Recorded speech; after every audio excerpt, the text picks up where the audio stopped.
अगर आपने अभी तक जो इसके पहले लेक्चर हुआ था, है ना, रिसोर्सेज एंड डेवलपमेंट, संसाधन एवं विकास, उस चैप्टर को जाकर आप देख लीजिए। वहां पर 2 ही लेक्चर हैं। पहला चैप्टर था हमारा, वो फिनिश हो चुका है, ठीक है। अब हमें दूसरा चैप्टर है जो क्लास 10th के भूगोल की बात कर रहे हैं, वन एवं वन्य जीव संसाधन, ठीक है। तो ये है forest and wild life resources, ठीक है।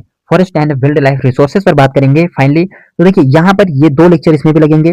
इसके पहले जो भी चैप्टर हैं आप ये मत सोचिए कि नहीं कराया जाएगा, ये आपको 11th एंड 12th की एनसीईआरटी में आपको मिल जाएगा, क्योंकि इसका जो है टॉपिक्स है वो इंक्लूड किया गया है किसमें, 11th और 12th में। तो कहीं ना कहीं हम लोग डायरेक्ट वहीं पर फाइनल खत्म करते हैं, 11th 12th भी हो जाएगा और उसके बाद इसमें कभी जो भी पार्ट बच रहा है वो भी हो जाएगा, ठीक है। तो हम लोगों का मकसद क्या है, एनसीईआरटी को फिनिश करना है, ठीक है। तो एनसीईआरटी को फिनिश करना कहने का मतलब अभी अगर मैं आपको बताऊं कि 2+2 क्या होगा, 4 होगा, और 4 दिन फिर भी बताऊं मैं आपको 2+2 4 होगा, बात तो एक ही है ना। तो हम वहीं पर खत्म करते हैं और सारे चैप्टर को। तो यहाँ पर सिर्फ हम बात करने वाले हैं वन एवं वन्य जीव संसाधन, ठीक है। चलिए देखिए, इसमें पहले आपको मिलेगा एक वन्य जीव संसाधन। अभी तक हमने लैंड रिसोर्सेज पर बात किया था, है ना, भूमि संसाधन क्या होते हैं उस पर हमने फिनिश कर दिया है, ठीक है। वहां पर आप जाकर देखेंगे, इसके पहले वाला लेक्चर जो लगा था पहला चैप्टर को, वहां पर आप जा देखेंगे तो मिल जाएगा आपको, ठीक है। चलिए, तो यहाँ पर आपको सबसे पहले आपको देखने को मिलेगा बायोडाइवर्सिटी, ठीक है, जैव विविधता। बायोडाइवर्सिटी, जैव विविधता, वन एवं वन्य जीव, ठीक है। देखिए वन क्या होते हैं, है ना, और वन के ही क्या है, जीव हैं। वो संसाधन कैसे हैं, है ना, कैसे हैं रिसोर्सेज। देखिए पहले आपको मिलेगा बायोडाइवर्सिटी, यहाँ पर आपको बायोडाइवर्सिटी मिलेगा। अब बायोडाइवर्सिटी क्या बोला है, देखिए बायोडाइवर्सिटी का मतलब है जैव विविधता। जीवों में क्या होगी, विविधता होगी, है ना, जीवों में क्या होगा, अलगपन होगा। तो यहां से आपको बायोस पहले समझ में आना चाहिए कि ये क्या होंगे, लिविंग थिंग्स होंगे। जो भी चीजें होंगी क्या होंगी, लिविंग्स होंगी। ओके, यहां तक क्लियर है। और टाइप्स, तो डाइवर्सिटी मतलब टाइप्स, उसके प्रकार, ठीक है, उनमें विविधता पाया जाएगा। होंगे एक ही, है ना, एक ही होंगे, लेकिन उनकी प्रजातियां क्या होगी, अलग अलग होंगी। जैसे कि प्लांट्स, प्लांट्स तो सभी होते हैं, पौधे सभी होते हैं, बट उसमें आपको एक चीज और देखने को मिलेगी कि उसमें क्या होगी, विविधताएं होंगी, अलगपन होगा, है ना। काफी सारे प्लांट्स होते हैं, सब अलग अलग वैरायटी के होते हैं, ठीक है। जैसे एनिमल्स, एनिमल्स भी देखो, जानवर तो हैं, काफी जानवर हैं, लेकिन जानवर में भी क्या है, अलगपन है ना, जानवर में भी अलगपन है, ठीक है। प्लस ह्यूमन, ठीक है। चलिए, माइक्रो ऑर्गेनिज्म, तो माइक्रो ऑर्गेनिज्म जो सूक्ष्म जीव होते हैं, है ना, वो भी क्या होते हैं, अलगपन होता है उसमें, ठीक है। तो चलिए अब थोड़ा आगे बढ़ेंगे हम, ठीक, थोड़ा आगे बढ़ेंगे। तो देखिए हाँ, अगर ह्यूमन की बात करें, माइक्रो ऑर्गेनिज्म की बात करें, तो यहाँ पर आपको देखिए जेनेटिक वैरायटीज मिलेगी, है ना, जेनेटिक वेरिएशन मिलेगा कि इसमें जीन का प्रकार मिलेगा, है ना, अलगपन होता है, ठीक है, ह्यूमन में भी अलगपन होता है, ठीक। चलिए थोड़ा आगे आएंगे, आपको आपको और समझाने का प्रयास करते हैं। तो देखिए क्या ये इंपॉर्टेंस ऑफ बायोडाइवर्सिटी, ये जैव विविधता क्यों इंपॉर्टेंस है, इसका महत्वपूर्ण क्या है ना, और इससे लाभ क्या हो रहा है ना। चलिए इसके लाभ की बात करते हैं। तो एयर प्यूरिफिकेशन, ये एयर को क्या करते हैं, एयर को शुद्ध करते हैं, एयर की क्वालिटी को बहुत अच्छा बनाते हैं, ठीक है, समझ रहे हो। और देखियो और इस क्या क्या क्या करते हैं, जल की शुद्धता करते हैं, है ना, क्या करते हैं, वाटर प्यूरिफिकेशन करते हैं, जल की शुद्धता करते हैं, ठीक है।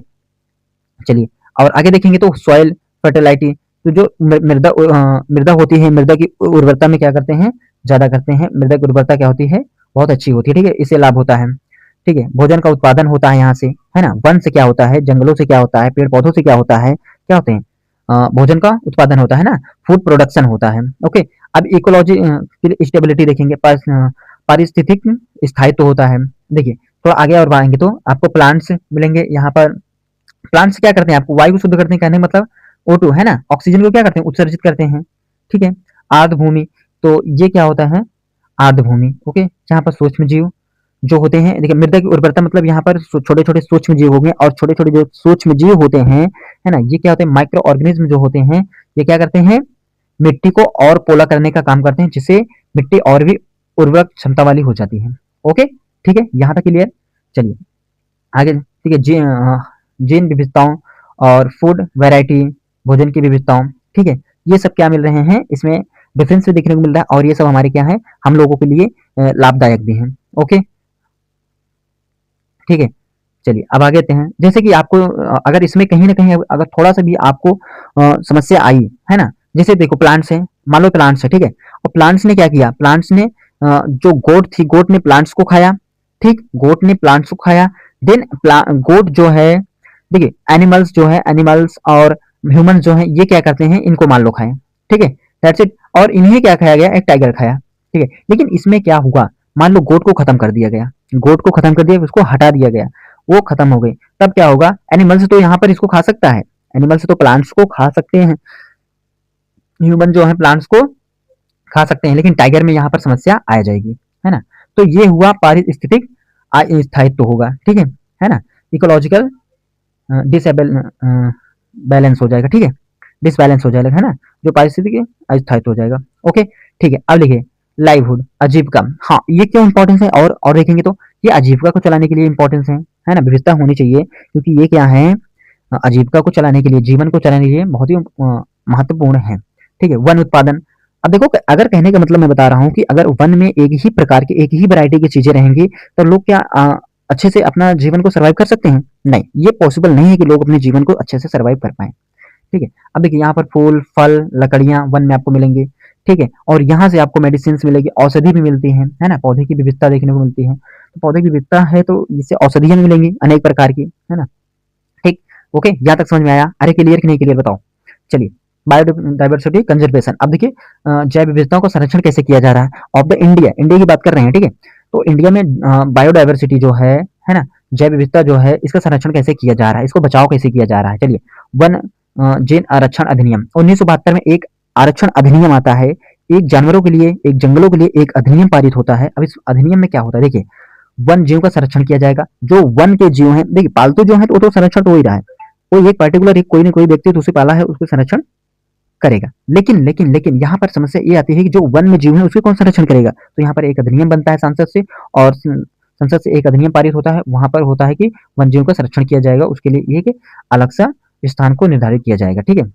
जैसे आपने अभ्यारण्य का नाम सुना होगा, है ना, शिकार पर नियंत्रण किया जाएगा, आवास की रक्षा और व्यापार का नियंत्रण किया जाएगा, ठीक है। जो व्यापार पर कैसे नियंत्रण, जैसे देखो जानवरों को बेचकर उसका व्यापार करते थे, है ओके, तो जानवरों क्या करते थे, बेचकर उसका व्यापार किया जाता था, तो इन पर नियंत्रण लगाया गया पूरी तरीके से, ठीक है। शिकार नहीं किया जाए, किसी जानवर को मारा नहीं जाएगा, उस पर नियंत्रण लगाया गया, ठीक है। आवास की रक्षा की गई, इनको आवास एक दिलाया जाएगा, इनको आवास इनके लिए बनाया जाएगा, ओके।